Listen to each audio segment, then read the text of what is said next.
Jai Hind friends, it's Tuesday, 1st of August 2023. Let's get started the Hindu editorial analysis which I provide over here: daily current affairs, editorial, PIB news, down to earth, all amalgamation I provide you at one place which is very beneficial if you are preparing for civil services examination. चलिए शुरू करते हैं। हर बार की तरह UPSC के previous year question से जो देखेंगे क्या इसकी डिटेलिंग है और सारी की सारी जो क्वेश्चंस दी गई है उसकी बैकग्राउंड डिटेलिंग देख ली जाएगी। तो यहाँ पे कह रहा है history of India consider the following pair. कौन सा पेयर सही है आपको यहाँ पे मैच करना है। पहले में क्या दे रहा है तो औरंग, ये वर्ड जो है इसका मीनिंग अगर आप जानते होंगे तभी आप लगा पाएंगे। तो यहाँ पे क्या कह रहा है, incharge of treasury of the state थे ये। और बनियान ये क्या था तो Indian agent of East India Company. Mirasidar क्या था ये तो designated revenue payer to the state. कौन सा स्टेटमेंट सही है यहाँ पे तो चलिए देख लेते हैं जल्दी से। आंसर 2 एंड आंसर 3, यहाँ पे जो स्टेटमेंट है 2 और 3 वही यहाँ पे करेक्ट है। अच्छा, मीनिंग की बात करी जाए यहाँ पे तो औरंग का क्या मतलब होता है तो ये एक पर्शियन टर्म है यानी ईरानी टर्म है। ये इसको वेयर हाउस के रूप में देखते हैं यानी गोडाउन के रूप में, गोदाम के रूप में देखते हैं। ये प्लेस ऐसा है जहाँ पे बहुत सारे सामानों को कलेक्शंस किया जाता है और बेचने के पर्पज से।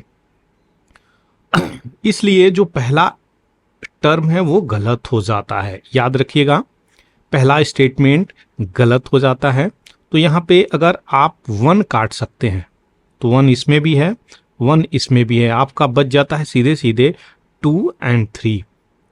तो आपका 50% क्वेश्चन ऐसे ही डील हो जाता है। तो यहाँ पे अगर आप नेग्लेक्शन मेथड भी निकालेंगे तो भी यहाँ पे कहीं ना कहीं लगता हुआ नजर आएगा। आपका प्रोबेबिलिटी 50% बढ़ गया। यहाँ पे देखिए क्वेश्चंस एक स्टेटमेंट के काटने से।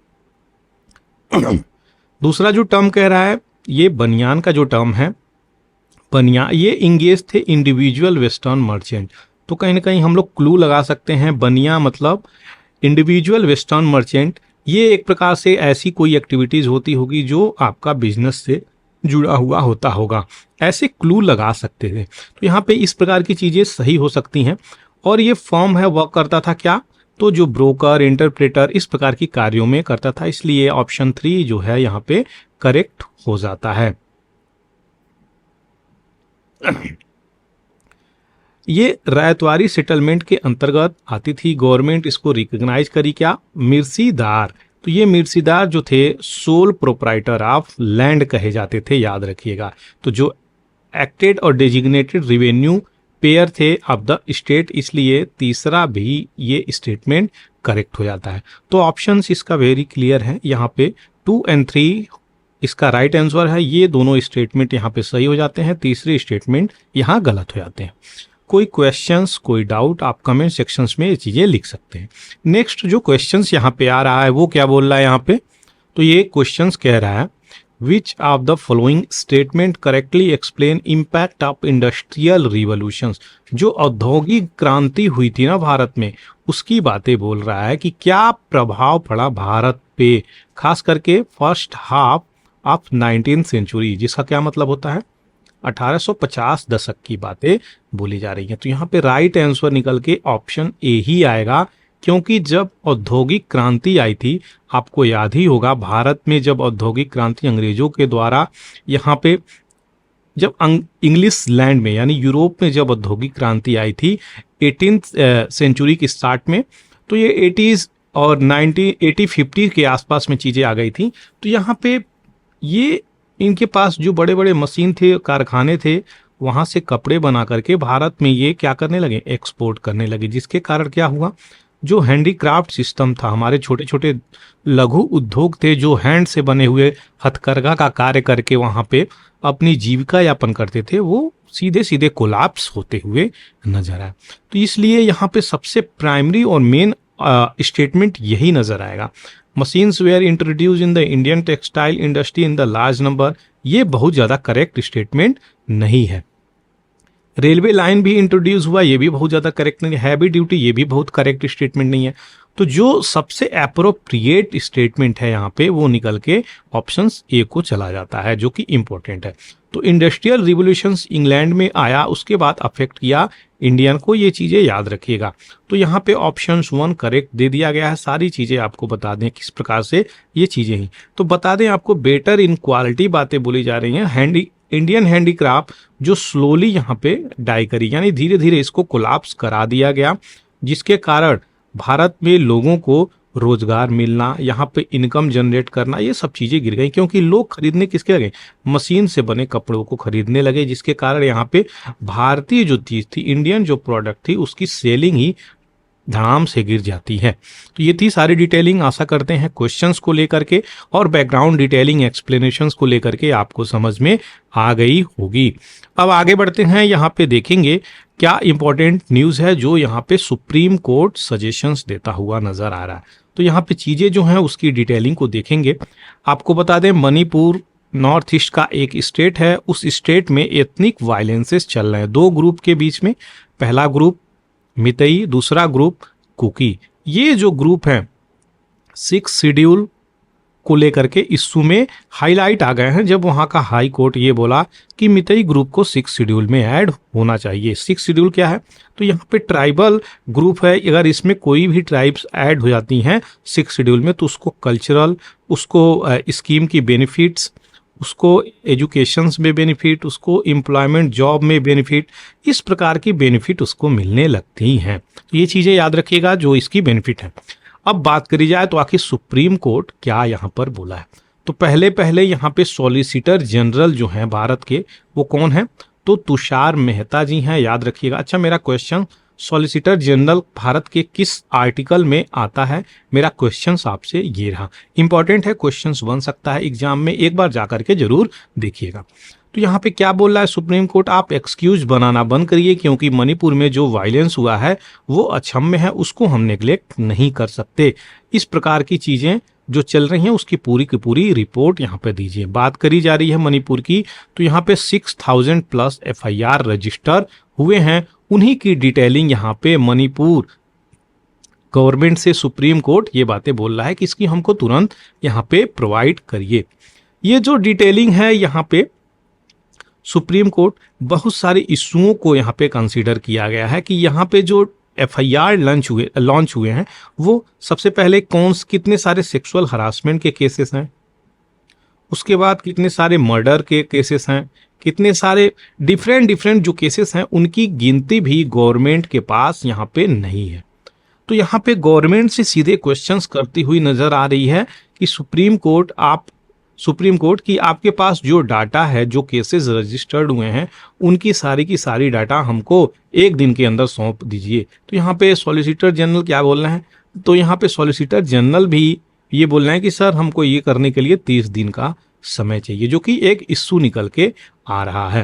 तो यहाँ पे सारी चीज़ें ये बोल रहे हैं 4 मई से यहाँ पे, और जो चीज़ें चली हैं और सारी की सारी चीज़ें जो यहाँ पे वुमेन को लेकर के एक वुमेन को यहाँ पे टारगेट किया गया, मेनली अगर बात करी जाए कि किस प्रकार से इस वायलेंस को लेकर के आगे बढ़ा जाए। इस प्रकार की जो कृत्य है, इस प्रकार की जो एक्टिविटी है समाज में, पहले इस प्रकार की लगभग देखने को नहीं मिली थी, लेकिन नॉर्थ ईस्ट में पहली बार इस प्रकार की चीजें चल रही हैं। सुप्रीम कोर्ट को मजबूरन यहाँ पे क्या करना पड़ रहा है, हस्तक्षेप करना पड़ रहा है, इंटरवेंशन करना पड़ रहा है। क्यों? क्योंकि जो स्टेट की गवर्नमेंट है, जो सेंट्रल की गवर्नमेंट है, दोनों जगह एक ही की गवर्नमेंट है, जो अभी कंकरेंट गवर्नमेंट चल रही है, तो यहाँ पे वो तो कहीं ना कहीं फेलियर नजर आ रही है, ऐसी चीजें बोली जा रही हैं। क्योंकि फेल क्यों हो रही हैं? क्योंकि जो लॉ एंड ऑर्डर है ना, वहाँ पर ये चीजें इम्प्लीमेंट नहीं हो रही हैं। ऐसा बोला भी जा रहा है जो वहाँ की पुलिस सिस्टम है वो कहीं ना कहीं एक विशेष एथनिक ग्रुप को सपोर्ट करती हुई नजर आ रही है और दूसरे के साथ यहाँ पे डिस्क्रिमिनेशन होता हुआ नजर आ रहा है। तो कैसे चीजें होंगी? रूल ऑफ लॉ जो सिस्टम है जिससे देश चलता है, संविधान फॉलो होता है, और यहाँ पे अगर ये चीजें, इस पे लोगों का ट्रस्ट नहीं रहा, तो ये ट्रस्ट अगर नहीं रहेगा तो कैसे वहां पर चीजें चलेंगी, यही बड़ा क्वेश्चंस निकल के आ रहा है। तो सुप्रीम कोर्ट यहाँ पे यही सारी चीज़ों को बताता हुआ नजर आ रहा है। 6000 एफआईआर की detailing supreme court Manipur government से भी मांग रहा है कि जल्द से जल्द आप ये सारी चीज़ें लेकर के आइए और बताइए।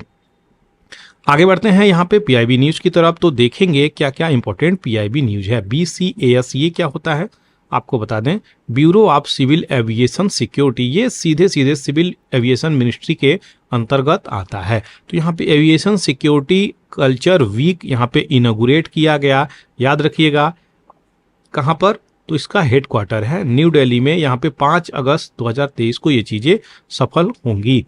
तो इसके क्या थीम है, थीम पूछ सकता है, याद रखिएगा, इसलिए मैंने दे दिया aviation security cultural week is, इसका क्या है, तो ये सी इट, से इट और सिक्योर इट, ये चीज़ें याद रखिएगा।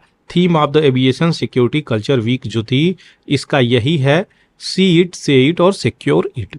दूसरा जो इंपॉर्टेंट चीज़ें हैं, इंडिया की कोर 8 कोर इंडस्ट्रीज, यहाँ पे 8.2% का प्रोविजनल अगर बात करी जाए 2023 में कंपेयर करके 2022 में, तो 8.2% का इंक्रीज हुआ है। अच्छा, 8 कोर इंडस्ट्रीज कौन कौन है, क्या आपको पता है? चलिए ये चीज़ें देख ही लिया जाता है, क्योंकि इंपॉर्टेंट क्वेश्चंस यहाँ से बन जाते हैं जो कि बहुत ही इंपॉर्टेंट हो जाते हैं। तो भारत की 8 कोर इंडस्ट्रीज और इसके वेटेज क्या क्या हैं वो, तो सबसे पहले आ जाती है आपकी क्या, रिफाइनरी। अच्छा, मैं जो भी चीज़ें यहाँ पर दिया हूँ ये घटते हुए क्रम में है, तो जो सबसे ज़्यादा वेटेज है वो इधर से निकल के आएगी, याद रखिएगा। तो रिफाइनरी की 28.04% के आसपास वेटेज है। दूसरी जो आती है इलेक्ट्रिसिटी, तो आर से रिफाइनरी, ई से इलेक्ट्रिसिटी जो 18.8% की वेटेज है। आपको स्टील की अगर बात करी जाए अपने देश में, तो 17.92% की वेटेज आती है। तो ये टॉप 3 RES से आप कोड बना करके भी याद रख सकते हैं। देखिए, रिमेंबर करना बहुत ज़रूरी है, मेमोराइज करना भी बहुत ज़रूरी है। कोई चीज़ें आप मेमोराइज करेंगे तो ये चीज़ें याद रखिएगा, आप प्रैक्टिस से ये चीज़ें कर सकते हैं। ऐसा ज़रूरी नहीं कि आप बैठ के उसको किताब लेकर के याद ही कर रहे हैं, आप उसको मल्टीपल टाइम रीडिंग करेंगे तो भी आपको चीज़ें सेट हो जाएंगी। दूसरी चीज़ें क्या आती हैं, वो कोल आती हैं 10% के आसपास, क्रूड ऑयल लगभग 9%, नेचुरल गैस लगभग 7%, सीमेंट लगभग 5.5%, फर्टिलाइजर लगभग 2.6। ये चीज़ें याद रखिएगा, फर्टिलाइजर सबसे कम आता है 2.63%। तो ये चीज़ें याद रखिएगा, जो अभी कोड बनाया RES, और यहीं से क्वेश्चंस बने हैं कि कौन सबसे कम होते हैं, मिनिमम होते हैं वेटेज, कौन सबसे हाई होते हैं वेटेज। तो यहाँ से क्वेश्चंस कई प्रकार से बने हैं, कितने होते हैं, 8 होते हैं, ये भी क्वेश्चंस बने हैं जो कि इम्पोर्टेंट है। तो एक विशेष प्रकार के सेक्शंस को पकड़ के इसका वेटेज परसेंटेज पूछ सकता है, क्वेश्चंस यहाँ से बन सकते हैं। दूसरा जो आ रहा है G20 इम्पावर समिट, यहाँ पे कहाँ पे चली है, तो ये अगस्त 1 2023 को महात्मा मंदिर जो गांधीनगर गुजरात में है, यहाँ पे ये चीज़ें चली हैं। किस चीज़ को लेकर के, तो किस प्रकार से यहाँ पे वुमेन लेड डेवलपमेंट किया जाए, सस्टेनेबल और inclusive equitable global economic growth को लेकर के लाया जाए। विश्व में जो सस्टेनेबल विकास है उसको किस प्रकार से लाया जाए, G20 नेशंस के द्वारा इस पे डेलीगेट डिबेट करते हुए नजर आए। याद रखिएगा, G20 इम्पावर समिट कहाँ पे हुई है, क्वेश्चंस ये बनेगा। दूसरी चीजें क्या आ रही हैं, तो फिनेंशियल ईयर 2030 शॉर्ट टर्म के लिए यहाँ पे फोकस करेगा क्या, तो रिडक्शंस कार्बन इमिशंस के लिए। तो ये चीजें याद रखिएगा, कार्बन इमिशंस की भारत की जो टारगेट है वो 2070 तक है कि हम रिड्यूस कर देंगे कार्बन इमिशंस को कंप्लीटली। वहीं पे बात करी जाए USA की कितनी है, चाइना की कितनी है, मेरा आपसे ये क्वेश्चंस है। तो यहाँ पे स्टील इंडस्ट्रीज में क्या बातें बोली जा रही हैं, जो भी प्रमोशन ऑफ एनर्जी और रिसोर्स इफिशियंस की बात बोली जा रही है रिन्यूएबल एनर्जी से, तो ये कहीं ना कहीं मीडियम टर्म की बात करें तो 2030 से 2070 तक आती है। वहीं green hydrogen based steel carbon capture की बात करी जाए तो यहाँ पे 2047 से 70 तक आती है। नेट जीरो की बात करी जाए तो 2070 भारत कमिटमेंट है, यहाँ तक पहुँचते पहुँचते हम क्या कर देंगे, कार्बन को जीरो करने का प्लान भारत का है।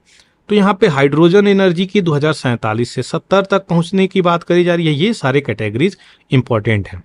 नेक्स्ट जो निकल के आ रही है यहाँ पे क्या है, तो 31,000 इवैक्यूएटेड हैं, यानी 31,000 लोगों को यहाँ पर बचा लिया गया है। टाइफून डॉक्सूरी, याद रखिएगा डॉक्सूरी टाइफून कहाँ पे आया हुआ है, तो ये चीज़ें याद रखिएगा, ये इस चाइना सी से होता हुआ चाइना को इम्पैक्ट कर रहा है। अब इसकी थोड़ी सी डिटेलिंग को भी देखना है क्योंकि इंपॉर्टेंट हो जाता है। तो ये कहाँ से इंटर किया है, तो सी बोर्ड ऑफ चाइना, जो कि याद रखिएगा। और स्टॉर्म कहाँ से, तो कोस्टल फूजियन प्रोविंस से 28 जुलाई को यहाँ पे उत्पत्ति हुई थी और ये फ्लड कॉज किया था। तो ये चीजें याद रखिएगा। 880,000 यहाँ पे फूजियन रेसिडेंट यहाँ पे इफेक्टेड होते हुए नजर आ रहा है। तो फूजियन ये जो हैं काफी हद तक इस तूफान से प्रभावित होते हुए नजर आ रहे हैं। कितने लोगों के यहाँ पे घर उजड़ गए हैं, कितने लोगों के यहाँ पे दुकानें, फ्लड, हर प्रकार की इश्यू यहाँ पे निकल के आ रही हैं। दूसरा क्या चीजें यहाँ पे बात बोली जा रही हैं, तो यहाँ पे 31 जुलाई को 3 हाई रिवर जो यहाँ पे बेसिन की 5 रिवर यहाँ पे एक डेंजरस लेवल से ऊपर बढ़ती हुई नजर आ रही हैं इस न्यूज को अगर देखा जाए, क्योंकि यहाँ पे क्या बातें निकल के आ रही हैं, जो ये तूफान आया वो हाई रिवर को इसकी लेवल इंक्रीज करता हुआ नजर आया, जिसके कारण बहुत सारे लोगों को प्रॉब्लम फेस करता हुआ नजर आया। टाइफून अगर कानून की बात करी जाए तो चाइना में ये छठा टाइफून यहाँ पे 2023 निकल के आ रहा है। 2023 में छठा ये कानून जो है ये भी एक टाइफून ही है। टाइफून क्या होता है, तो तूफान ही है। अलग अलग जगहों पे अलग अलग प्रकार से इसका नाम है, याद रखिएगा। कहीं साइक्लोन बोलते हैं, कहीं टाइफून बोलते हैं, कहीं विल्ली विल्ली बोलते हैं। तो याद रखिएगा ये सारे इंपॉर्टेंट है। विल्ली विल्ली ऑस्ट्रेलिया में बोलते हैं, टाइफून चाइनीज वाले में जोन में बोलते हैं, साइक्लोन ट्रॉपिकल इंडिया वाले जोन में बोलते हैं। ये सारे के सारे इंपॉर्टेंट चीजें हैं, आपको याद होना चाहिए।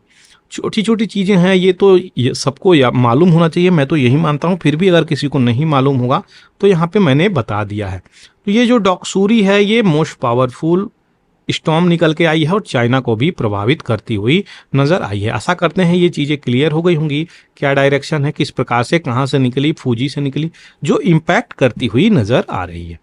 अब आगे बढ़ते हैं। यहाँ पे चिप की टैक्टिस है, यानी क्या चिप है, किसकी बातें बोली जा रही हैं वो यहाँ पे देखेंगे। तो जो सेमीकंडक्टर चिप है उसका किस प्रकार से भारत में मैन्युफैक्चरिंग होगा, क्या यहाँ पे गवर्नमेंट इंसेंटिव दे रही है, क्या सब्सिडीज दे रही है, किस प्रकार से प्रमोट करना चाहती है, वो सारी डिटेलिंग हम लोग यहाँ पर देखेंगे। तो यहाँ पे अगर फ्रेश जो मीटिंग हुई है, अभी रिसेंटली मीटिंग कहाँ पे हुई है, सेमी कॉन्क्लेव कहाँ पे हुई है, तो आपके गुजरात गांधीनगर में हुई है, वहीं से सारी चीजें निकल के आई है। तो सेमीकॉन इंडिया समिट ये चीजें हुई हैं, यहाँ से निकल के आई है किस प्रकार से ग्लोबल चिप मैन्युफैक्चर किया जाए अपने ही देश में और इसको ले जा करके एक विश्व पटल पे हम रख सकते हैं। तो प्राइम मिनिस्टर नरेंद्र मोदी एक इस प्रकार की चीजें देखते हैं कि सेमीकंडक्टर का जो स्कोप है ना वो बहुत विशाल होने वाला है और इसको इसी तरीके से अपने देश में हम जब तक विकास नहीं करेंगे तो ये इश्यू निकल के आएगा। तो जो लो कारपोरेट टैक्स रेट यहाँ पे रखी गई है, अगर कोई इसको मैन्युफैक्चर करता है तो इससे जो मैन्युफैक्चरिंग टैक्स है वो बहुत कम ली जाएगी। शुरुआत की ये सारी चीजें हैं, याद रखिएगा। आपको सब्सिडी प्रोवाइड कर दी जाती है, यहाँ पे रिबेट प्रोवाइड कर रही है गवर्नमेंट। तो जो भी मैन्युफैक्चरिंग प्रोजेक्ट यहाँ पे लगाएगा उसकी इंसेंटिव, ये सारे टेक फॉर्म जो भी यहाँ पे आएंगे वो इस फैसिलिटीज के अंतर्गत आ जाएंगे। इंडिया की सेमीकंडक्टर जो प्रोग्राम है वो यहाँ पे 50% फिनेंशियल असिस्टेंस भी प्रोवाइड करी जाएगी। तो यहाँ पे क्या आवश्यक है, गवर्नमेंट को यहाँ पे हाफ ऑफ द टिपिकल अगर बात करी जाए तो जो इन्वेस्टमेंट है यहाँ पे ना वो कंपनी यहाँ पे कमिटेड है कि करेगी। लेकिन मोदी जो है यूएस में अभी विजिट किए हैं तो यहाँ पे ये चीजें क्लियर हो गई कि $2.75 बिलियन की यहाँ पे assembly, testing, marking, packaging facility ये गुजरात में प्रपोज की गई है। याद रखिएगा ये फिक्स नहीं करी गई, अभी प्रपोज की गई है कि यूएस के बेस्ड जो माइक्रोन टेक्नोलॉजी है, ये भी क्वेश्चन आएगा ये कहाँ की कंपनी है, तो माइक्रोन टेक्नोलॉजी यूएस की कंपनी है जो कि बहुत ही इंपॉर्टेंट हो जाती है। तो यहाँ पे इस कंपनी के द्वारा प्रपोजल रखा गया है कि ठीक है हम आएंगे और बैठाएंगे कंपनी, ये दिक्कत की बात यहाँ पर नहीं है। दूसरी चीजें क्या बोली गई हैं, तो जो डील हुआ है ना ये दो कंट्री के बीच में है कि किस प्रकार से कोऑपरेट कर करके यहाँ पे सेमीकंडक्टर की सप्लाई करी जाएगी और जो माइक्रोन सप्लाई है यहाँ पे किस प्रकार से यहाँ पे फैसिलिटीज को डेवलप करेगा। यहाँ पे ये सारी चीजें बोली जा रही हैं। बहुत सारी कंट्री ऐसी भी हैं जो इस चीज में भागम भाग लगी हुई हैं। सबसे ज्यादा अगर बात करी जाए तो चाइना का डोमिनेंस है। चाइना, ताइवान, इन सब कंट्री में चिप बहुत तीव्र गति से बनाए जाते हैं। तभी जो है टेक कंपनी जा करके वहाँ पे बड़ी बड़ी टेक कंपनियां वहाँ पे अपनी अपनी मैन्युफैक्चर हब यहाँ पे खोली हुई हैं। चाइना में, ताइवान में, कोरिया में, इस जगह पे जा करके टेक्नोलॉजी कंपनी खोली है। क्यों? क्योंकि वहाँ पे लेबर इजी मिल जाते हैं, वहाँ पे टेक्नोलॉजी उनको इजीली एग्जीक्यूट होने में फ़ायदा मिल जाता है। ये सारी चीज़ें वहाँ पे प्रोवाइड हो जाती हैं। कंपटीशंस की बात करी जाए ना तो बहुत ही भयानक कंपटीशंस है इस फील्ड में यहाँ पे। तो ये जो 52 बिलियन फिनेंसिंग सपोर्ट बोली जा रही है कि यहाँ पे इस प्रकार की चीज़ें अनाउंस करी गई है यूएस के द्वारा कि सेमीकंडक्टर कोई भी बनाता है 2021 में, तो यहाँ पे क्या होगा, 200 बिलियन की डॉलर की कमिटमेंट भी करी गई है कि उसको प्रोवाइड कर दी जाएगी। क्या? ये फिनेंशियल असिस्टेंट की बात बोली जा रही है। तो जो सब्सिडी है वो भी प्रोवाइड करी जाएगी यहाँ पे। और अगर कोई भी कंपनी यहाँ पर भारत में आता है तो इस प्रकार की उसको फिनेंशियल असिस्टेंस भी प्रोवाइड करी जाएगी। यूएस में प्रोवाइड करी जा रही है इस प्रकार की ह्यूज फिनेंशियल असिस्टेंट। इंडिया में भी इस प्रकार की सब्सिडी और फिनेंशियल असिस्टमेंट और कारपोरेट टैक्स की बात करी जा रही है, तो भारत में भी कम लग रही है। यानी अभी शुरुआत स्टेज में आपको कम पे करना पड़ेगा। वहीं पे इंडिया की बात करी जा रही है तो अगर 10 billion production link incentive scheme यहाँ पे निकल के आ रहा है, $10 बिलियन की। तो जो चिप मेकर है भारत की अगर बात करी जाए 2021 में, तो यहाँ पे 20 बिलियन वेंचर कर चुके हैं। किससे? वेदांता और फॉक्सकॉम। अच्छा, ये कंपनी कहाँ की है? फॉक्सकॉम आपकी ताइवान की कंपनी है, याद रखिएगा। ताइवान कहाँ पे है? साउथ चाइना सी में पड़ता है। क्या यहाँ पे इंपॉर्टेंट चीजें हैं? तो ये इंसेंटिव के ऊपर केवल आप फोकस मत करिए। यहाँ पे ये बातें सजेशंस आ रही हैं। हमें अपने इन्वेस्टर के ऊपर यहाँ पे एविडेंस के अनुसार फोकस करना है, किस प्रकार से ये ऑपरेट करेंगे, किस इन्वायरमेंट में, और क्या पॉलिसी फ्रेमवर्क की जरूरत है। इस प्रकार की चीजें हम लेकर के चल सकते हैं। दूसरी चीजें क्या बोली जा रही हैं, अगर कंपेयर करे जाए इंडिया की ट्रेड लिंकेज क्या दूसरे मार्केट से, तो यहाँ पे क्या निकल के आता है, जो बायलेटरल और मल्टीलेटरल कॉम्पैक्ट चीजें चल रही हैं वो कई सारे टैरिफ भी इशू हैं। यानी भारत किस प्रकार से बना करके एक्सपोर्ट भी करेगा, ये भी एक बड़ा क्वेश्चन निकल के आ रहा है यहाँ पे इन सब चीजों में। क्योंकि अगर टैरिफ भी हाई निकल के आ गई ना, तो हम लोग मैन्युफैक्चर करके ही क्या करेंगे, यहाँ पे टैरिफ की वजह से ये बहुत सारा कॉस्टली होगा, तो कोई इन सब चीज को एक्सेप्ट नहीं करेगा। तो जो भी यहाँ पे इन्वेस्टर है ना, वो भी बहुत सोच समझ के यहाँ पे हाथ डालते हुए नजर आ रहे हैं। आगे बढ़ते हैं। 370 हियरिंग ओरिजिनल स्पिरिट। ये जो नया एडिटोरियल आपके सामने दे रहा हूं, इसकी सारी डिटेलिंग, बैकग्राउंड डिटेलिंग, आर्टिकल की डिटेलिंग और जो भी इशू अभी तक है उसकी डिटेलिंग आपको दी जाएगी। यहाँ पे बात करी जा रही है जम्मू कश्मीर की। जब जम्मू कश्मीर यूनियन टेरिटरी नहीं था और लद्दाख को अलग नहीं किया गया था, उस समय की बात करी जा रही है। 2 अगस्त को सुप्रीम कोर्ट यहाँ पे जो है सुनवाई करने वाला है कि किस प्रकार से जो यहाँ पे लीगल सिस्टम का उपयोग किया गया है कि नहीं, कि इस प्रकार की चीज़ें यहाँ पे जो चली हैं, जो बाइफर्केशंस की गई हैं, जो जम्मू कश्मीर और लद्दाख को अलग किया गया है, 370 में जो चेंजेस लाए गए हैं, आर्टिकल 35A को जो बाइफर्केट किया गया है यहाँ पे, उसमें अल्टरेशंस जो करी गई हैं, इन प्रकार की चीज़ों को यहाँ पे 2 अगस्त को यानी कल के दिन सुप्रीम कोर्ट यहाँ पे देखेगा। सबसे बड़ी और इम्पोर्टेंट बातें ये हैं कि ये प्रेसिडेंशियल ऑर्डर से ये चीज़ें शुरू करी गई थी कि 370 आर्टिकल में जो बदलाव करी गई है ना, जिसके कारण जम्मू कश्मीर और लद्दाख को अलग अलग यूनियन टेरिटरी बनाई गई, ये प्रेसिडेंशियल ऑर्डर से चीज़ें चली हैं और ये 5 अगस्त 2019 को हुई हैं, याद रखिएगा। तो अमेंडमेंट यहाँ पे एप्लीकेबल है entirety of the Indian constitutions Jammu and Kashmir में। तो ये चीज़ें क्या करी, तो स्टेट यहाँ पे 2 यूनियन टेरिटरी में निर्माण कर दी। दूसरी चीज़ें क्या डिसीजन निकल के आया यहाँ पे, तो ये स्टेट है ना, ये प्रेसिडेंट रूल के अंतर्गत आता है और यहाँ पे नो इलेक्टेड लेजिस्लेटिव असेंबली यहाँ पे उस समय थी। कोई भी इलेक्टेड असेंबली यहाँ पे नहीं थी, सीधे सीधे प्रेसिडेंट रूल के अंतर्गत आती। यहाँ पे दोनों चीज़ें आपको यहाँ पे बता दी गई, लेकिन आपको एक चीज़ और इम्पोर्टेंट है यहाँ पे। तो कोर्ट यहाँ पे क्या बोल रहा है, तो ये क्लियर हो जाना चाहिए कि हम यहाँ पे क्या चीज़ें एडॉप्ट करेंगे। तो यहाँ पे जो लीगल सिस्टम है ना, उसी की यहाँ पे चीज़ें चेक होंगी कि ये फॉलो किया गया है कि नहीं, रूल ऑफ लॉ को यानी कॉन्स्टिट्यूशंस को फॉलो किया गया है कि नहीं, यही सारी चीज़ें यहाँ पे चेक आउट करेगा। तो देखिए जुडिशियल रिव्यू की सिस्टम और पावर उसके अंदर है, जो कि basic structure of the constitutions भी बोली गई है। किस केस में? तो केशव नंदा भारती केस 1973 में ये चीज़ें आती है, याद रखिएगा। इसी के अंदर basic structure of the constitutions embedded है। अब थोड़ा सा बैकग्राउंड डिटेलिंग अगर देखा जाए, आर्टिकल 370 और 367 जो कि दोनों इंपॉर्टेंट हो जाता है। क्यों होता है? क्या इसकी डिटेलिंग है, इसके अंदर क्या क्या चीज़ें बोली गई हैं, वो सारी चीज़ें देखा जाएगा। आर्टिकल 370 में क्या बातें बोली गई हैं? तो सबसे पहले ये पार्ट 21 में आता है, ये भी क्वेश्चंस इंपॉर्टेंट है, यहाँ से पूछ दिया जाएगा। तो यहाँ पे क्या लिखा गया 370 में? सबसे पहले इसकी टाइटल डाली गई है, टेम्पोरेरी है, ये ट्रांजिशनल है यानी चेंज किया जा सकता है, स्पेशल प्रोविजन भी डाली गई है। तो ये इसकी अभी टाइटल हम लोग पढ़ रहे हैं। इसके अंदर अगर बात करी जाए तो क्या कहा गया है? तो जो कॉन्स्टिट्यूएंट असेंबली है, याद रखिएगा कॉन्स्टिट्यूएंट असेंबली की बात करी जा रही है। जब जम्मू कश्मीर यहाँ पे शामिल हुआ तो उसके लिए एक कॉन्स्टिट्यूएंट असेंबली बनाई गई कि इसमें क्या क्या नियम और रेगुलेशंस होंगे। तो यहाँ पे उसके लिए एक संविधान बनाई गई थी। उस संविधान में क्या क्या चीज़ें डाली गई हैं वो चीज़ें बात बोली जा रही हैं। तो उसको यहाँ पे पावर था क्या कि Indian constitutions would apply to the state. अगर स्टेट जम्मू कश्मीर का स्टेट अगर यहाँ पे क्या करेगा, एक्सेप्ट करेगा, तो यहाँ पे इंडियन कॉन्स्टिट्यूशंस की रूल्स रेगुलेशंस तब अप्लाई होंगे। जबकि बात करी जा रही है स्टेट असेंबली यहाँ पे क्या किया, एब्रोगेट किया आर्टिकल 370 ऑल टुगेदर। तो इसको कहीं ना कहीं अल्टर करते हुए नजर आए। 370 आर्टिकल की अगर हम बात करें तो यहाँ पे applied to the state Indian constitutions, तब जाकर के ये अप्लाई किया गया है।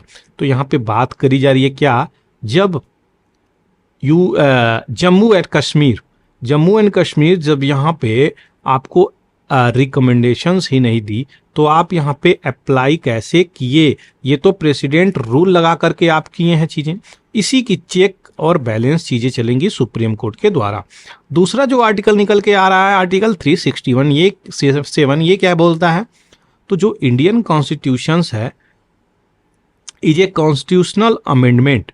तो यहाँ पे क्या कह रहा है? तो ये ले डाउन कर सकता है क्या, rules for interpretations of the constitutions. इसी आर्टिकल के अंतर्गत ये चीजें हाथ डाली गई हैं कि जो इंटरप्रिटेशंस ऑफ द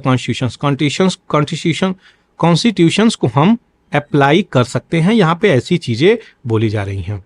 जो लेटेस्ट अमेंडमेंट है यहाँ पे ये रेगुलेट कर रहा है क्या, separation of power by transferring the concurrent power to the union of India. यानी इंडियन गवर्नमेंट को अभी जो रिसेंटली इसमें अमेंडमेंट लाई गई है तो ये यूनियन गवर्नमेंट ऑफ इंडिया को पावर देता हुआ नजर आ रहा है। अब 35A बैकग्राउंड में देखना इंपॉर्टेंट हो जाता है, क्योंकि चीज़ें आपको समझ में नहीं आएंगी अगर ये चीज़ें बैकग्राउंड डिटेलिंग नहीं समझते हैं। तो आर्टिकल 35A भी यहाँ पे डाला गया था इंडियन कॉन्स्टिट्यूशन के द्वारा।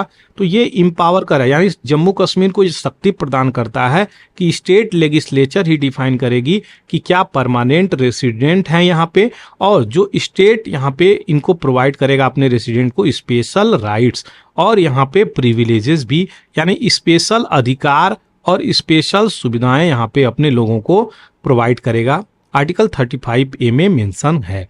तो जब कॉन्स्टिट्यूशंस यहाँ पे प्रेसिडेंशियल ऑर्डर के अंतर्गत ये चीज़ें करी गई तो ये जम्मू कश्मीर ऑर्डर 1954 में ये चीज़ें ऐड होती हैं क्या, जब जम्मू कश्मीर यहाँ पे इंस्ट्रूमेंट ऑफ एसेशंस के द्वारा ये चीज़ें राजा हरि सिंह साइन करते हैं और भारत में इसका क्या आता है, विलय हो जाता है, मिल जाता है आकर के।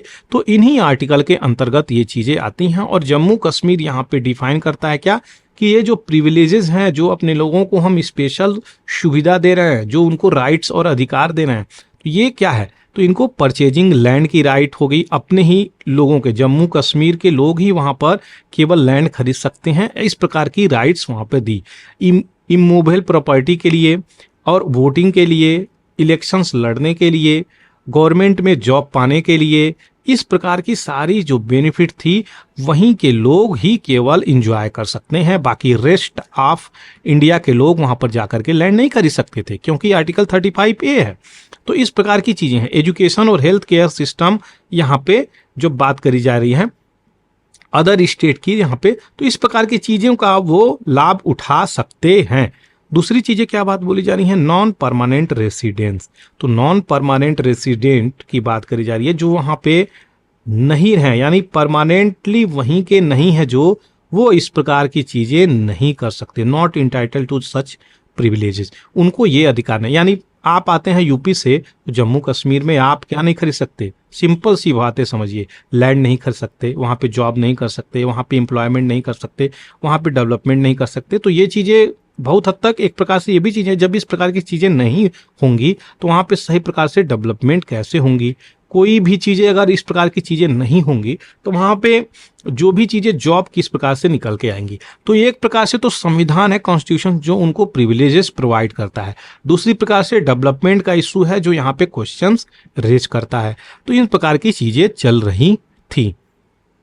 अब बात करी जा रही है इंडिया के इंडिपेंडेंस की। जब जम्मू कश्मीर आज़ाद हुआ, आपको याद होगा आर्टिकल 370 इसमें इम्बेड किया जाता है भारतीय संविधान में, और इंस्ट्रूमेंट ऑफ एसेशन से यहाँ पे इंक्लूड कर लिया जाता है भारत में। तो ये सारी चीज़ें आपको बताया मैं, पार्लियामेंट के किस प्रकार से यहाँ पे जम्मू कश्मीर को लेकर के ये सारी मुद्दे करा है, और किस प्रकार से इंस्ट्रूमेंट ऑफ एसेशन को साइन करने के बाद भारत में इसका विलय किया गया। लेकिन बात करी जा रही है अगर 1957 की, तो जम्मू कश्मीर का कॉन्स्टिट्यूशन जब फोर्स में आया, तो जम्मू कश्मीर का जब कॉन्स्टिट्यूशन फोर्स में आया, यहाँ पे भारत का कॉन्स्टिट्यूशन की नहीं बात करी जा रही है, जम्मू कश्मीर की कॉन्स्टिट्यूशन की बात करी जा रही है। दोनों अलग अलग है, कंफ्यूज नहीं होने का।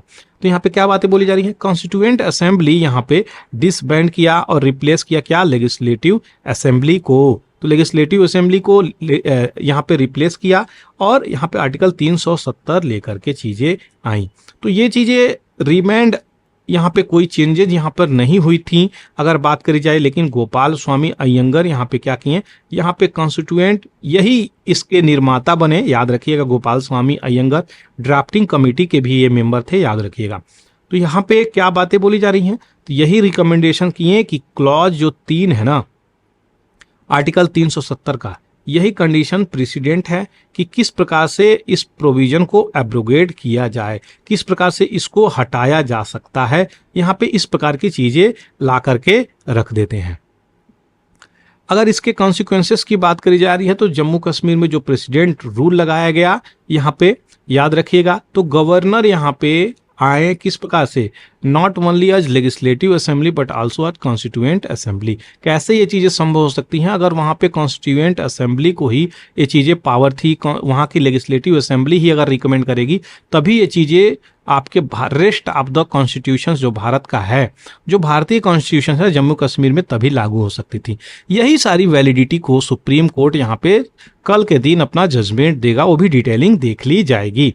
तो यहाँ पे क्या बातें बोली जा रही हैं, जो आर्टिकल 370 है ना, वो यहाँ पे क्या डिक्लेयर किया गया, तो प्रेसिडेंट के द्वारा यहाँ पे चीजें डिक्लेयर किया गया ये 6 अगस्त 1919 को, कि ये जो क्लॉजेज हैं आर्टिकल 370 के, ये बहुत सारे कॉलेज को सीज किया गया है और ये ऑपरेटिव में नहीं है। यहाँ पे किसके द्वारा, याद रखिएगा, ये प्रेसिडेंशियल ऑर्डर के अंतर्गत ही चीजें हुई हैं। यूनियन की अगर बात करी जाए तो यहाँ पे आर्ग्यू क्या करता है, तो ये पहली बार कोई चीजें नहीं हुई, ये बहुत पहले भी इस प्रकार की चीजें होती हुई नजर आई हैं। आर्टिकल 370 क्लॉज 1D में भी ये चीजें मेंशन है। कोई डाउट नहीं है, यहाँ पे प्रेसिडेंट ऑर्डर 5 अगस्त 2019 को आता है और ये अल्टर करता है 367 को, यानी इंटरप्रिटेशन ऑफ द कॉन्स्टिट्यूशन, किस प्रकार के ये चीजें चलेंगी। यहाँ पे क्या बातें बोली जा रही हैं, आर्टिकल 370 जो है यहाँ पे पॉइंट करेगा कि ये किस प्रकार से अटेम्प्ट किया गया है, और जो अटेम्प्ट चल रहा है यहाँ पे अल्टर करने के लिए 370 को, यहाँ पे उसकी सारी की सारी सुनवाई 2 अगस्त को सुप्रीम कोर्ट देखती हुई नजर आएगी। कोर्ट यहाँ पे क्या बात बोल रहा है, तो ये अगर किस प्रकार के वायलेशंस हो रहे हैं basic structure of the constitutions को, तो यहाँ पे इसी को चेक करता हुआ ये नजर आएगा। तो जुडिशियल रिव्यू की बात करी जा रही है, ये कहीं ना कहीं पावर है इसके पास, और ये पिटीशंस कई लोगों के द्वारा डाला भी गया है। तो ये सीधे सीधे पिटीशंस पड़ा है, तो यहाँ पे सुप्रीम कोर्ट चेक करता हुआ नजर आ रहा है। आशा करते हैं इसकी सारी डिटेलिंग, बैकग्राउंड डिटेलिंग जो आपको दिया मैं, यहाँ पे सारी चीजें कवर हो गई होंगी। चलिए आगे बढ़ते हैं यहाँ पे नए एडिटोरियल की तरफ। तो यहाँ पे क्लीन कुकिंग क्या है वो सारी डिटेलिंग देखेंगे। जाहिर सी बात है, हम लोग पहले लकड़ी पे जला करके खाना बनाते थे, जिसके कारण यहाँ पे क्या होता था, तो पोल्यूशंस होता था, धुआं होता था वातावरण, और बहुत सारे लंग प्रॉब्लम होते थे। अब क्लीन कुकिंग की तरफ वर्ल्ड बढ़ रहा है, भारत भी इसमें तीव्र गति से आगे बढ़ रहा है। 15 साल पीछे अगर जाकर के देखें तो भारत की अगर बात करी जाए तो यहाँ पे क्या है, तो ये लिक्विफाइड पेट्रोलियम गैस, इसको एडॉप्ट किया गया, और पुअरर और रूरल हाउस होल्ड में भी, अर्बन हाउस होल्ड में भी ये चीजें देखी गई, इनको प्रोवाइड करा गया। ग्रामीण वितरण योजना 2009 में लाई गई। यहाँ पे रूरल डिस्ट्रीब्यूटर 18 से 60% तक एलपीजी डिस्ट्रीब्यूट करते थे। यहाँ पे जो एक प्लान आया प्रधानमंत्री उज्ज्वला योजना, ये प्लान क्या किया, तो ये 9.5 करोड़ न्यू हाउस होल्ड को यहाँ पे 2016 में कनेक्शंस प्रोवाइड करी कि लीजिए आप उज्ज्वला योजना के द्वारा आपको फ्री में सिलेंडर मिल रहा है, आप अपना खाना बना सकते हैं, भोजन पका सकते हैं, पोल्यूशंस नहीं मचाइए। इस प्रकार की चीजें हैं। तो ये कहीं ना कहीं पुअर के लिए जो गरीब सेक्शंस है अपने सोसाइटी में, उनको ये चीजें प्रोवाइड कराई गई। दूसरी चीजें क्या बात बोली जा रही है, यूनिवर्सल कवरेज एलपीजी की बात करी जा रही है यहाँ पे। तो यहाँ पे क्या चीजें निकल के आ रही हैं, तो ये एक मिरेकल की तरफ निकल के आ रहा है यहाँ पे, क्योंकि इस प्रकार की चीजें पहले नहीं हुई थी। अगर बात करी जाए 8-9 लगभग 10 करोड़ के आसपास लोगों को बेनिफिट मिलती हुई नजर आ रही थी, और ये स्टेडी ग्रोथ भी निकल के आ रही है। यहाँ पे क्या बात बोली जा रही है दूसरी, तो जो इंडिया की हाउस होल्ड है, LPG system, liquefied petroleum gas जो है, जिसे हम गैस सिलेंडर के रूप में खाना बनाने अपने घर में इस्तेमाल करते हैं, उन सब चीज़ों को अगर देखा जाए तो यहाँ पे जो कुकिंग फ्यूल है ना, यहाँ पे 71% 2020 से बात करी जाए तो यहाँ पे बढ़ता हुआ नजर आ रहा है। क्या, तो प्राइमरी कुकिंग फ्यूल यहाँ पे इसका बढ़ता हुआ नजर आ रहा है 2021 से बात करी जाए। दूसरी तरफ इंडियन रेसिडेंशियल एनर्जी कंजम्पशन सर्वे IRES इंपॉर्टेंट है। ये जो सर्वे कंडक्ट किया है, तो ये इन्वायरमेंट और वाटर, इन सब चीज को लेकर के सर्वे कंडक्ट किया है, और ये क्या कह रहा है कि जो इंडिया के घरों की बात करी जाए अगर, तो यहाँ पे क्लीन कुकिंग सॉल्यूशंस, इसको लोग प्रीफरेंसेस देते हुए नजर आ रहे हैं। 2020 में अगर इन सब चीज़ों को डिटेलिंग में देखें तो कोविड-19 के दौरान यहाँ पे जो सब्सिडी मिल रही थी लोगों की, वो भी सब्सिडी यहाँ पे निकाल दी गई, उसके बावजूद भी लोग यहाँ पे यूज कर रहे हैं। तो सब्सिडी यहाँ पे कोविड-19 के समय हटा दी गई, क्लियर कट। फिनेंशियल ईयर 2021 की अगर बात करी जाए तो 3 फ्री सिलेंडर यहाँ पे प्रोवाइड करी जा रही है।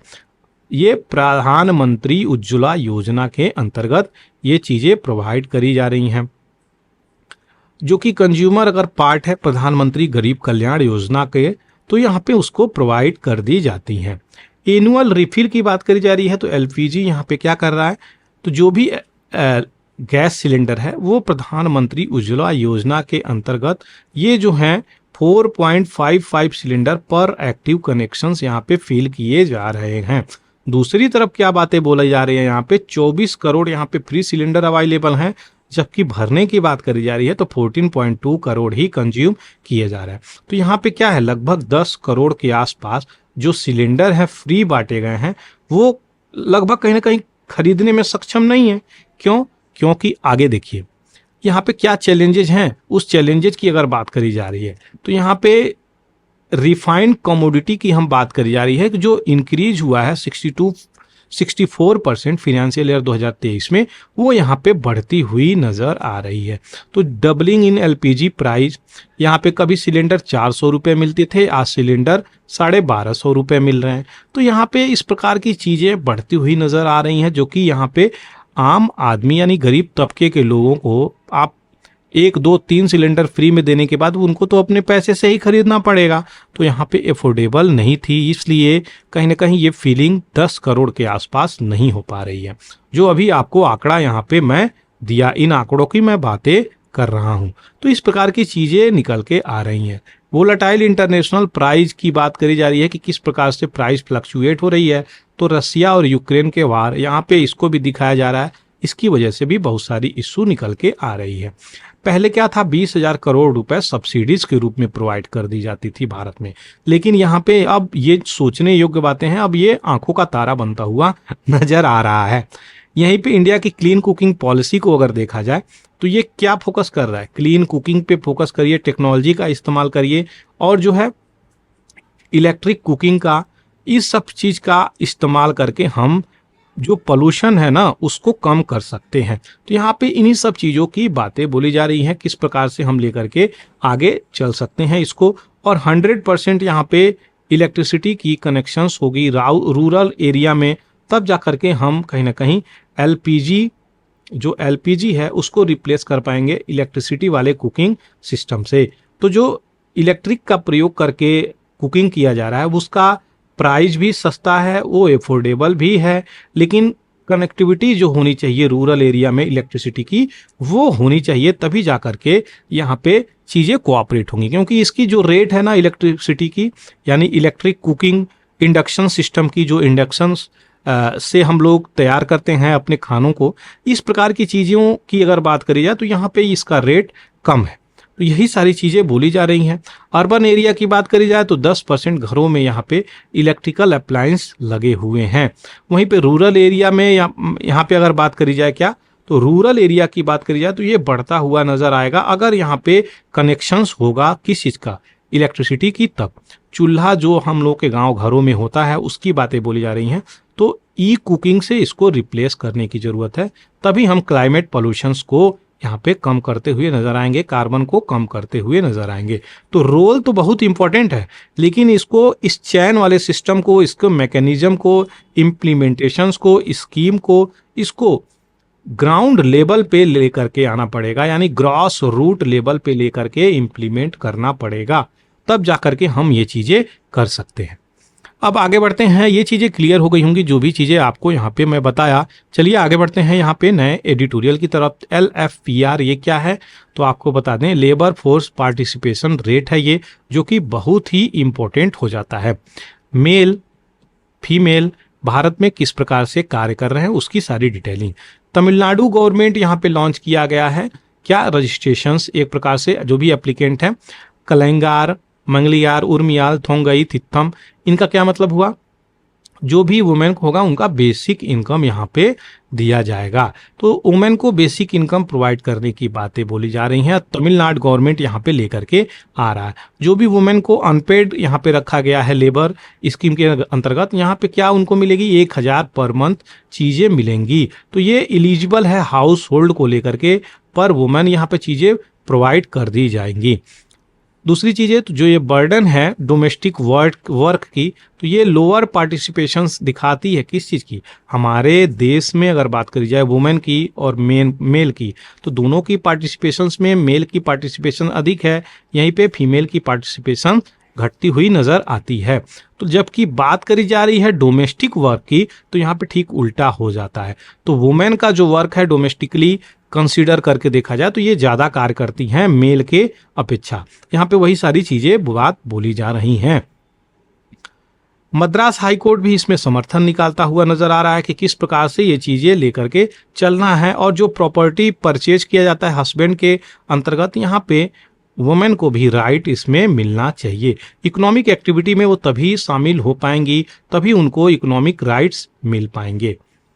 इंडियन वुमेन की अगर बात करी जा रही है यहाँ पे, तो इनकी जो रिस्पॉन्सिबिलिटी है डोमेस्टिक, ये बहुत ही ज़्यादा केयरिंग है, इसी डोमेस्टिक फील्ड में ये रह जाती हैं, और जो अनपेड वर्कर के रूप में ये कार्य करती हैं, यानी घर में भी मम्मी अपनी खाना बनाती हैं, पोछा मारती हैं, कार्य करती हैं, और पापा पैसे कमा करके घर में लाते हैं।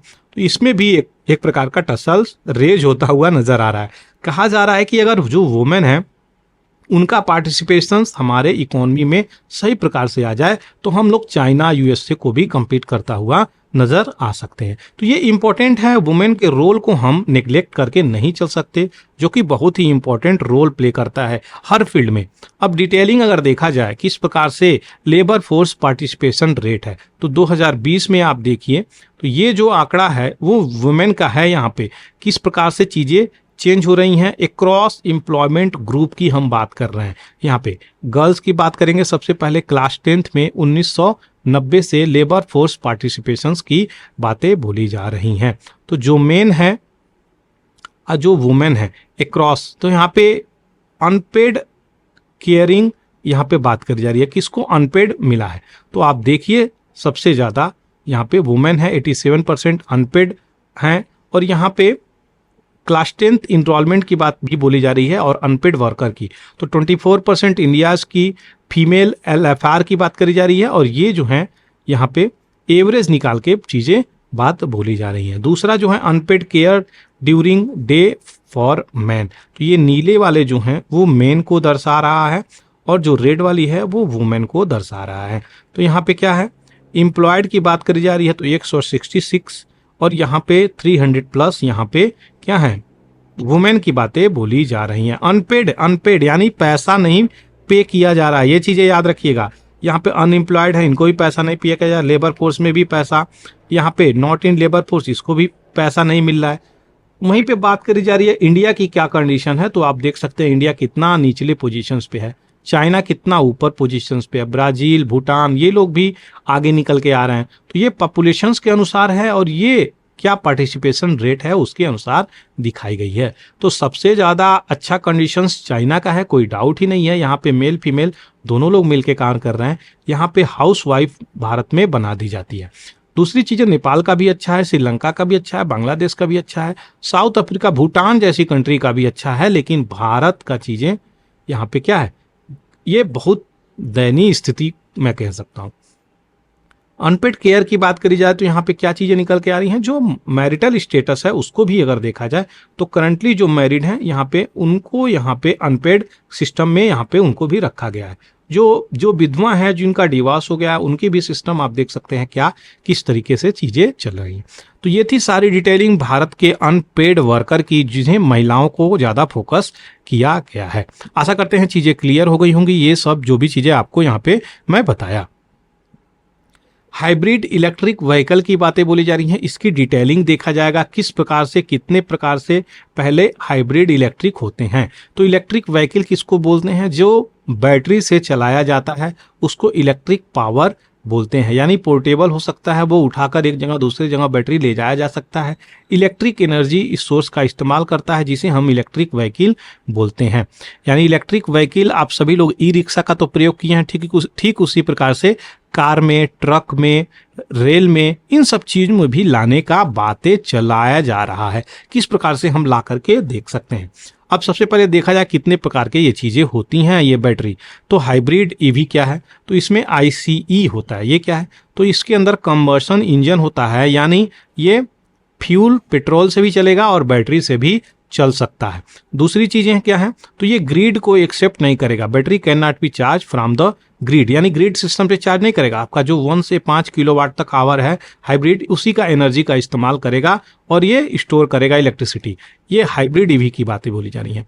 फुल अगर ईवी है तो उसमें क्या होगा, तो ये बैटरी जो है फुल ईवी होगी तो ये यहाँ पे चार्ज करेगा और यहाँ पे नो ICE होगा, यानी फुल्ली इलेक्ट्रिक व्हीकल है। यहाँ पे कंबशन इंजन नहीं होगा, पॉल्यूशंस का कोई बात नहीं निकल सकता, खत्म सीधे सीधे। तो यहाँ पे बैटरी टिपिकली यहाँ पे बहुत बड़ी होगी और महंगी भी होगी। यहाँ पे तो 20 से 120 किलोवाट तक बैटरी हो सकती है और ये ग्रिड से ही केवल चार्ज होगी। यहाँ पे ये चीज़ें याद रखिएगा। दूसरी चीज़ें क्या है, प्लग इन हाइब्रिड। तो प्लग इन हाइब्रिड क्या है, यहाँ पे ये जो है हाइब्रिड इलेक्ट्रिक व्हीकल ये मच लार्जर बैटरी का इस्तेमाल करती है। जैसे कि 5 से 15 किलोवाट की अगर बात करी जाए तो यहाँ पे लार्जर बैटरी होती है जो कि चार्ज करती है कहाँ से, ग्रिड से, याद रखिएगा। ये प्लग इन हाइब्रिड ऑपरेट करती है जैसे कि फुल्ली इलेक्ट्रिक व्हीकल और यहाँ पे एनर्जी बैटरी की उपयोगिता होती है आपके गाड़ी को रन कराने में। फ्यूल सेल इलेक्ट्रिक व्हीकल के क्या बातें बोली जा रही हैं, तो ये सबसे इंपॉर्टेंट और इंटरेस्टिंग है। फ्यूल सेल ईवी की क्या बातें बोली जा रही हैं, ये जो है प्रोड्यूस करेगा इलेक्ट्रिसिटी खुद। याद रखिएगा, ये ड्राइव ट्रेन की बात बोली जा रही है। अच्छा, ड्राइव ट्रेन क्या है उसको भी हम यहाँ पे समझ लेते हैं, तब जाकर के बातें बोली जाएंगी। ड्राइव ट्रेन क्या है, तो एक प्रकार का कंपोनेंट है ये, और क्या डिलीवर करेगा, तो मैकेनिकल पावर डिलीव करता है कि जिससे यहाँ पे आपके कंपोनेंट यानी ऑटोमोटिव इंजीनियरिंग सिस्टम से चलता है ये, किस प्रकार से यहाँ पे जो मोटर व्हीकल होगा वो चलेगा बिना इंजन और मोटर के। याद रखिएगा, बिना इंजन और मोटर के ही ये चीजें जनरेट करेगी एनर्जी और आपको ऑपरेट करेगी। इसी को ड्राइव ट्रेन यहाँ पे बात बोली जा रही है। तो यहाँ पे क्या है, एक with a small battery buffer to manage the variation. यहाँ पे पावरफुल चीजें इस्तेमाल होंगी और काफी कॉस्टली भी ये चीजें होंगी। फ्यूल सेल इलेक्ट्रिक व्हीकल का अगर बात करी जाए तो ये थी सारी डिटेलिंग जो आपको अभी बता रहा हूं। क्या चैलेंजेज होंगे अगर हम अपने देश में electric vehicle, electric car, truck, इन सब चीज़ों को इम्प्लीमेंट करते हैं तो यहाँ पे जो सक्सेसफुल यहाँ पे ट्रांजिशंस करने की बात करी जा रही है, यानी फॉसिल फ्यूल से लेकर के इलेक्ट्रिक व्हीकल तक अगर चीज़ें आनी हैं तो कैसे होगी, यहाँ पे क्या क्या आवश्यकता है। तो सबसे पहले हमें चार्जिंग इंफ्रास्ट्रक्चर बनाना है। ऐसा नहीं हम हाईवे पे अपनी गाड़ी ले आकर रन करा रहे हैं और यहाँ पे बैटरी चार्जिंग सिस्टम ही नहीं है, यहीं पे गाड़ी मेरी फंस गई। अब क्या होगा, अब इसको ले जाने के लिए क्या लाइए, यहाँ पे गाड़ी लेकर के आइए, दूसरा इस पे ला दिए, तब जा करके लेके जाइए। ऐसी सिस्टम नहीं होनी चाहिए। हाईवे पे इस प्रकार के प्रॉब्लम क्रिएट हो जाते हैं, बहुत ही ज़्यादा प्रॉब्लम हो जाती है। अब कहीं ना कहीं आपके डेवलपमेंट को हैम्पर कर देगा अगर इस प्रकार की चीज़ें होंगी। तो सबसे पहले हमें क्या, फास्ट चार्जिंग इंफ्रास्ट्रक्चर लाने की ज़रूरत है, जो कि यहाँ पे लॉन्ग डिस्टेंस ट्रेवल हो, एक बार चार्ज करें तो 5 से 15 साल तक चीज़ें भी चलें, एफोर्डेबल भी होनी चाहिए और ये सारी चीज़ें इसमें इम्बेडेड होनी चाहिए। नहीं तो ये जो खरीदेगा उसको यहाँ पे इश्यू क्रिएट करता हुआ नजर आएगा। उसको लोग क्यों खरीदेंगे, उसको बेनिफिट ही नजर आएगी कंज्यूमर को, तो ये खरीदेगा ही क्यों। दूसरी चीज़ें क्या है, अगर फास्ट चार्जिंग की कमियां हैं यहाँ पे तो भी लोग इसको ऑप्ट करते हुए नहीं नजर आएंगे। तो इसलिए चार्जिंग का क्या मतलब हो गया, तो 50 से 350 किलोवाट तक कार के लिए सिस्टम बनाई जाए।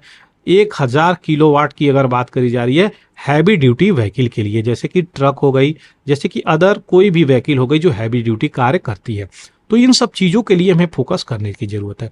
कंपेयर करे जाए अगर स्मार्टफोन से, तो कभी 10 से 25 वाट आती थी, आज कितना 10 से 20 मिनट में फुल चार्ज बैटरीज हो जाती हैं। इस प्रकार की चीज़ें लेकर के आने की ज़रूरत है, तब जा करके हम कहीं अपने ईवी जो इलेक्ट्रिक व्हीकल सिस्टम है इसको फास्ट चार्जिंग सिस्टम से ऐड कर सकते हैं। लेकिन यहाँ पे कैपिटल कॉस्ट बढ़ता हुआ नज़र आएगा। यही सारी चीज़ें यहाँ पे बताई जा रही हैं। Sustainable road ahead hybrid electric vehicle, तो हाइब्रिड जब वर्ड यूज हो जाए तो इसमें फॉसिल फ्यूल प्लस यहाँ पे इलेक्ट्रिक व्हीकल दोनों यूज होता है, याद रखिएगा। यहाँ पे 2015 में वर्ल्ड की क्या सिस्टम थी, किस प्रकार से कार इस्तेमाल होती थी फॉसिल फ्यूल्स की और किस प्रकार से हाइब्रिड, तो यहाँ पे देखिए बहुत ही कम थी 2015 में। लेकिन देखिए शार्प इंक्रीज हुआ है, कैसे 2021-22 में शार्प इंक्रीज हो गया है। बैटरी इलेक्ट्रिक और प्लग हाइब्रिड, प्लग हाइब्रिड क्या है, यहाँ पे दोनों होंगे, फॉसिल फ्यूल और बैटरी। यहाँ पे बैटरी इलेक्ट्रिक इतने सारे हो चुके हैं। दूसरी जो सिस्टम बोली जा रही है यहाँ पे क्या है, वो ये कि किस प्रकार से कार्बन इमिशंस को यहाँ पे G20 कंट्री कम करेगी। तो इंडिया का देखिए, इंडिया जो है कार्बन इमिशंस कम करता ही है, इसलिए इसका पोजीशंस यहाँ पे है। ये चाइना, USA, रसिया, ये सब जो कंट्री हैं यहाँ पे खूब पोल्यूशंस मचाई फिर रही हैं, इसलिए जो है यहाँ पे इनको इनके देश में सबसे ज़्यादा नीड अभी तुरंत के तुरंत यहाँ पे निकल के आता है। Life cycle green house gas emissions की बात करी जा रही है, जो कि एवरेज यहाँ पे दिखाया जा रहा है किस प्रकार से इंडिया में 2021 के ग्लोबल वार्मिंग पोटेंशियल्स को अगर बात करी जा रही है। तो यहाँ पे देख सकते हैं गैसोलीन प्लस बायोफ्यूल्स का इस्तेमाल, प्लग इन हाइब्रिड का इस्तेमाल, battery operated battery EV, fuel cell और fuel cell EV renewable hydrogen. तो हाइड्रोजन फ्यूल का भी इस्तेमाल आने वाले समय में होने ही वाला है, कई सारी कंट्री कर भी रही हैं, कुछ कंट्री ट्रेन भी चलाना शुरू कर रही हैं। तो ये इस प्रकार की चीजें हैं जो कि रिवॉल्यूशंस लाती हुई नजर आ रही हैं। यहीं पे बात करी जा रही है life cycle green house gas emissions की, जो लो मीडियम और एसयूवी सेगमेंट की, यानी जो भी अर्बन व्हीकल बनाई जा रही है उसकी। तो यहाँ पे देख सकते हैं किस प्रकार से चीजें चल रही हैं। सारी की सारी जो डेवलपमेंट करी जा रही है ना, वो बैटरी ऑपरेटेड पे ज़्यादा फोकस किया जा रहा है कि किस प्रकार से अपने देश के बैटरी को काफ़ी इफ़िशियंट बनाया जाए, चार्जिंग इंफ्रास्ट्रक्चर लगाया जाए और किस प्रकार से उसको इजी, एफोर्डेबल और इफ़िशियंट बनाया जाए। ऐसा नहीं है बैटरी अगर एक बार लगा दिया गया तो मात्र 200 किलोमीटर की कैपेसिटी पे जाके ध्वस्त हो जाए। तो इसकी लिमिट को बढ़ाया जाएगा, तभी यहाँ पे लोग इसको परचेज करते हुए नजर आएंगे। दूसरी जो इंपॉर्टेंट चीजें निकल के आ रही हैं वर्ल्ड में, ये कि जो इकोनॉमिकली डेवलपिंग नेशंस हैं यहाँ पे वो यहाँ पे क्या कर रही हैं, तो उनको वैसे सोना चाहिए ग्रिड की, और ये 100% रिलायबल अभी चीज़ें नहीं हैं। तो ये इसको करने की ज़रूरत है, तभी जाकर के फास्ट चार्जिंग 350 किलोवाट तक चीज़ें पहुँचेंगी और हम लोग इसका इस्तेमाल कर पाएंगे। तो जो ट्रांजिशंस लाने की बात करी जा रही है, आप इसको फोकस कर सकते हैं, तभी जाके चीज़ें संभव होंगी। मास मार्केट की क्या बातें बोली जा रही हैं, तो जो प्राइस की अगर बात करी जा रही है, इकोनॉमिकली डेवलपिंग जो कंट्री हैं वो यहाँ पे क्या, तो $12,000 के आसपास ये लोअर जो रेट है इन इकोनॉमिकल डेवलपमेंट कंट्री यहाँ पे अफोर्ड कर सकती हैं। वहीं पे 300 से 400 किलोमीटर तक का रेंज ईवी की भी होनी चाहिए, ऐसी चीज़ें बोली जा रही हैं। जो रिचेस्ट कंट्री हैं यहाँ पे 25,000 से 30,000 डॉलर के आसपास यहाँ पे अफोर्ड कर सकती हैं। शॉर्ट टर्म की अगर बात करी जाए तो यहाँ पे बैटरी की कॉस्ट जो आ रही है 130 डॉलर आ रहा है 200 किलोवाट की अगर हम बात करें। तो इस प्रकार की चीज़ें निकल के आ रही हैं जो हायर रेंज और कॉस्ट यहाँ पे इम्पैक्ट करता हुआ नज़र आ रहा है। तो कॉस्ट ऑफ बैटरी अगर देखा जाए तो कॉस्ट ऑफ द बैटरी बहुत ही ज़्यादा इशू यहाँ पे क्रिएट कर रही है, उसको टैकल करने की ज़रूरत है, रेट को यहाँ पे सही करने की ज़रूरत है। आशा करते हैं चीज़ें बैकग्राउंड जो भी डिटेलिंग आपको दिया यहाँ पे वो सारी चीज़ें क्लियर हो गई होंगी। चलिए आगे बढ़ते हैं यहाँ पे नए एडिटोरियल की तरफ और यहाँ पे नए न्यूज़ की तरफ। तो यहाँ पे जो यूएस के जनरल एलाई कंट्री, यहाँ पे क्या यूएस के जनरल की क्या बातें बोली जा रहे हैं यहाँ पे, तो जो एलाइज हैं यूएस के वो चाइना को इन्फ्लुएंस कर सकते हैं पैसिफिक में, ऐसी बातें बोली जा रही हैं। तो यूएस के मेजर जनरल जोसेफ रायन, इनका नाम याद रखिएगा, ये जो बातें बोले गए हैं क्योंकि क्वेश्चंस यहां से आ सकता है, ये न्यूज में आ चुके हैं। पहला न्यूक्लियर रिएक्टर यहाँ पे 7 साल की बात करी जाए तो सर्विस में आई है, कहाँ पे, यूएस के जॉर्जिया शहर में। इसका क्या नाम है, तो इसका नाम है वोक्टेला यूनिट 3, याद रखिएगा, वाइनेसबोरो शहर में ये चीजें हुई हैं। दूसरा क्या है, तो जिम्नास्टिक इवेंट ऑर्गेनाइज हुआ है, कहाँ पे, तो आपके याद रखिएगा ये नीदरलैंड में, चीजें एम्स्टर्डम में ऑर्गेनाइज किया गया है। तो यहाँ पे क्या है, वर्ल्ड जिम्नास्टिक यहाँ पे ऑर्गेनाइज किया गया है, जो कि इम्पोर्टेंट है। आगे बढ़ते हैं, कुछ न्यूज और फैक्ट्स तो यहाँ पे देखेंगे क्या है, तो एनजीटी नेशनल ग्रीन ट्राइब्यूनल, इसकी बैकग्राउंड डिटेलिंग हम लोग देखेंगे। 337 मीट्रिक टन हैजार्डस वेस्ट, जो हानिकारक तत्व होते हैं, union carbide India limited UCIL, ये भोपाल में एक फैक्ट्री थी, याद रखिएगा, जो 1984 में भोपाल गैस ट्रेजेडी 2 सितंबर 1984 को ये चीज़ें होती हैं। क्वेश्चन ये भी आया किस डेट को हुआ है, याद रखिएगा ये ट्रेजेडी हुई है जिसके कारण वहाँ पे बहुत सारे लोगों की डेथ भी हुई है। सेंट्रल पॉल्यूशन कंट्रोल बोर्ड यहाँ पे सबमिट किया है ग्रीन कोड को रिपोर्ट की यहाँ पे क्लीन करने की ज़रूरत है। अभी भी इसके रेसिड्यू मटेरियल इसके प्रीमाइसेस में फैक्ट्री के बचे हुए हैं, जो क्लीन करने की बातें बोली जा रही हैं। Air India Express flight from Tiruchi makes precautionary landing, यहाँ पे अचानक इसको लैंडिंग करना पड़ा। ये सारी चीज़ें इशू निकल के आई होंगी, क्यों, क्योंकि इसके टायर जो हैं वो डैमेज थे। याद रखिएगा कहाँ पे, तो यहाँ पे केरला में त्रिवनंतपुरम। अकीरा रैंसमवेयर, ये काफ़ी हाईलाइटेड और इम्पॉर्टेंट न्यूज़ है। ये रैंसमवेयर क्या है, तो एक प्रकार का आपका डाटा को ये इनक्रिप्ट करेगा और रैंसम मांगता हुआ, फिरौती मांगता हुआ नज़र आएगा। ये जब आपके सिस्टम में घुसेगा तो आपके ही कॉपीज़ को यहाँ पे उसको रीनेम करता हुआ नज़र आएगा, उसी फाइल को यहाँ पे मॉडिफाई कर देगा, फाइल के नेम को मॉडिफाई कर देगा और जो भी आपका इंक्रिप्शन होगा उसको तोड़ता हुआ नजर आएगा। डॉट एकीरा एक्सटेंशंस के रूप में ये चीज़ें निकल के आती हैं। अब एनजीटी की अगर बात करी जाए तो नेशनल ग्रीन ट्राइब्यूनल एक स्पेशलाइज एजेंसी है। 2010 में इसकी स्थापना करी गई है। ये सिविल केसेस को देखता है और वाटर एक्ट तो 1974, air act 1977, forest act 1980, environment act 1986, public insurance act 1991, biological diversity act 2002। अच्छा, जो यहाँ पे फॉरेस्ट एक्ट है इसमें गवर्नमेंट यहाँ पे प्लान लेकर के आई हुई है। याद रखिएगा, अभी रिसेंटली फॉरेस्ट के डेफिनेशंस को यहाँ पे चेंज करती हुई नजर आ रही है। देखते हैं बिल पास हो जाता है कि नहीं। दूसरी चीजें क्या निकल के आ रही हैं यहाँ पे, ये थर्ड कंट्री थी इंडिया इस प्रकार की चीजें करने के लिए। कौन? ऑस्ट्रेलिया और न्यूजीलैंड के बाद। तो एनजीटी की ऑफिस बात बोली जा रही है यहाँ पे भोपाल, पुणे, न्यू दिल्ली, कोलकाता, चेन्नई यहाँ पर है। यहीं पे इसकी प्रिंसिपल प्लेस अगर बात करी जा रही है तो 3 बॉडीज यहाँ पे हैं। सिलेक्शंस कमेटी की बात करी जा रही है, यहाँ पे अपॉइंट करता है इनको 5 साल के लिए। ये पुनः अपॉइंटमेंट के लिए अलाउ नहीं किया जा सकते, ये याद रखिएगा। एनजीटी में 2 एक्ट आता है यहाँ पे, वाइल्ड लाइफ प्रोटेक्शन एक्ट, इसी के जुरिडिक्शंस में ये चीज़ें रखी जाती हैं। वाइल्ड लाइफ प्रोटेक्शन एक्ट 1972 और schedule tribe on traditional forest dweller recognition of forest right act 2006। तो जो एनजीटी डिसीजन चैलेंज करता है वो हाई कोर्ट और सुप्रीम कोर्ट, यहाँ पे इसके डिसीजंस को यहाँ पे चैलेंज किया जा सकता है, जो कि इंपॉर्टेंट है। अब सीपीसीबी की अगर बात करें, जो कि बैकग्राउंड न्यूज इंपॉर्टेंट बन जाता है, तो ये सीपीसीबी क्या है, तो स्टैट्यूटरी ऑर्गेनाइजेशन से, याद रखिएगा इसको एक्ट ऑफ पार्लियामेंट के अंतर्गत बनाया गया है। दूसरी मिनिस्ट्री ऑफ इन्वायरमेंट के अंतर्गत आती है। इस्टेब्लिश किया गया 22 दिसंबर 1974 के अंतर्गत। और ये किसके अंडर में इसका निर्माण हुआ है, तो ये water prevention and control of pollution act 1974, water के अंतर्गत इसका स्थापना होता है, याद रखिएगा।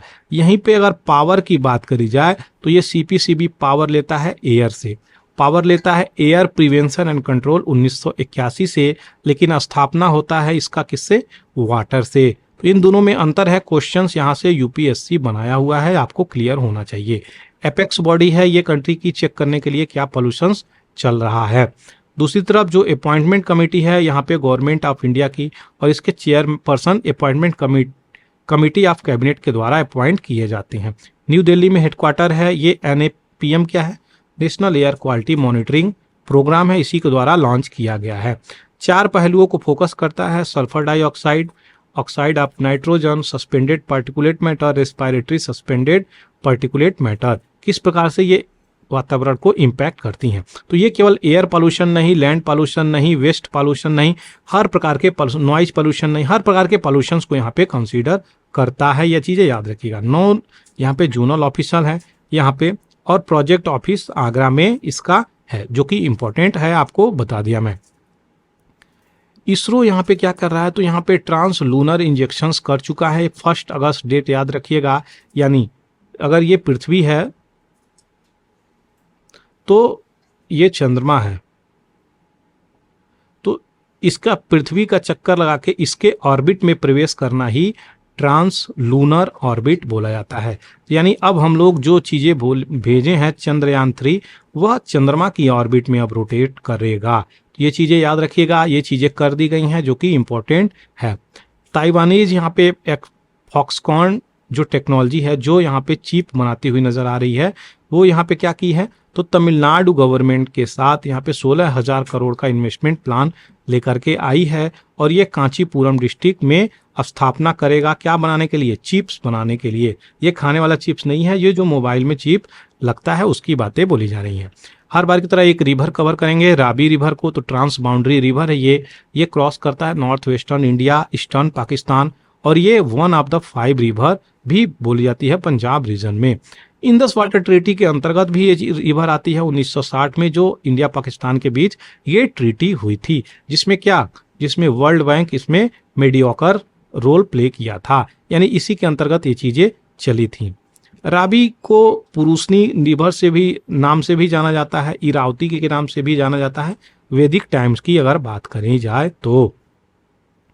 दूसरी जो है बैटल ऑफ 10 किंग भी इसी नदी के किनारे हुआ था। 10 राजन युद्ध जो हम लोग बोलते हैं, इसी पे। कहाँ से उद्गम होता है, तो बड़ा भांगल, कांगड़ा डिस्ट्रिक्ट हिमाचल प्रदेश से निकल के आती है। रिवर को देखा जाए ये तो आप देख सकते हैं किस प्रकार से ये रावी रिवर निकल के आ रही है आपके हिमाचल प्रदेश से और आ करके कहाँ पे मिल जा रही है, आ करके आपके चिनाब में मिल जा रही है। चिनाब में सतलज चिनाब में मिल जा रही है और चिनाब जा करके इंदस में मिल जाती है। ये थी सारी डिटेलिंग। आशा करते हैं चीज़ें क्लियर हो गई होंगी। चलिए हर बार की तरह सारी डिटेलिंग आपको यहाँ पर दे दी गई है। अब आगे बढ़ते हैं।